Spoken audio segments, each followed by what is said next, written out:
The president tonight under pressure after his own tariffs igniting a trade war, other countries retaliating. It has many American farmers paying the price. You heard from many of them last night right here. Well, tonight the president with a new promise. Reaching out to the European Union, he called them a foe just a week ago, but late today calling a press conference outside the White House to say they will now work together. ABC's Terry Moran at the White House tonight.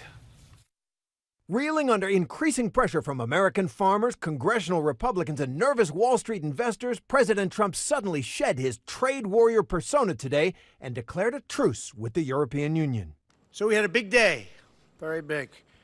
We met right here at the White House to launch a new phase in the relationship between the United States and the European Union. Yes, that European Union. This is how the president described it just 10 days ago. I think the European Union is a foe, what they do to us in trade. Trump has imposed massive tariffs on steel and aluminum on the EU, Mexico, Canada, and China. And those countries swiftly retaliated by slapping sweeping penalties on an array of American products. Hardest hit, farmers, a crucial segment of the president's political base. Greg Hora has been raising hogs in Fort Dodge, Iowa for years. We need the administration to come to these deals quickly and not have agriculture products like pork used as a retaliation tool in these trade negotiations. In Pennsylvania, Richard Schlossberg grows soybeans. I understand why he's trying to do it, but it's affecting farmers in a negative way.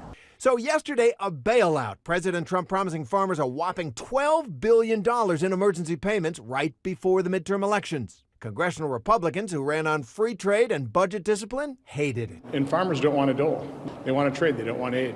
All that led to today's declaration. Tariffs remain in place for now, but the U.S. and EU will work together to open markets completely. This is why we agreed today, first of all, to work together towards zero tariffs, zero non-tariff barriers, and zero subsidies on non-auto industrial goods. Just 10 days ago, as Trump was calling Europe a foe, he was extolling his burgeoning friendship with Russian President Vladimir Putin, who said he wanted Trump to win in 2016. President Putin, did you want President Trump to win the election? Yes, I did, Putin said. When he returned from Helsinki, Trump invited Putin to the White House in the fall, but the response from the Kremlin decidedly cool. And today, the National Security Council announced there would be no meeting, blaming the Russia investigation, saying in a statement, the president believes that the next bilateral meeting with President Putin should take place after the Russia witch hunt is over. More than a week after Helsinki, it's still unclear what Putin and Trump discussed in their closed-door two-hour meeting.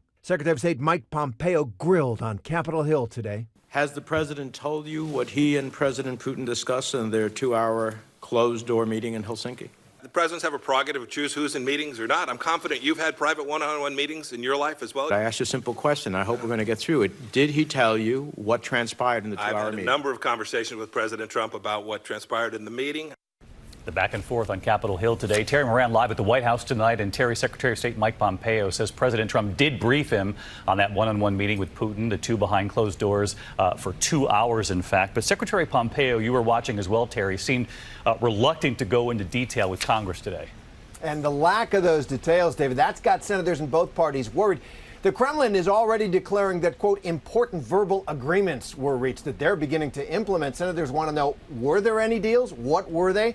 And given that there were no note takers or other officials in the room, is President Trump at the mercy of President Putin's version of events? David? Terry Moran at the White House tonight. Terry, thank you.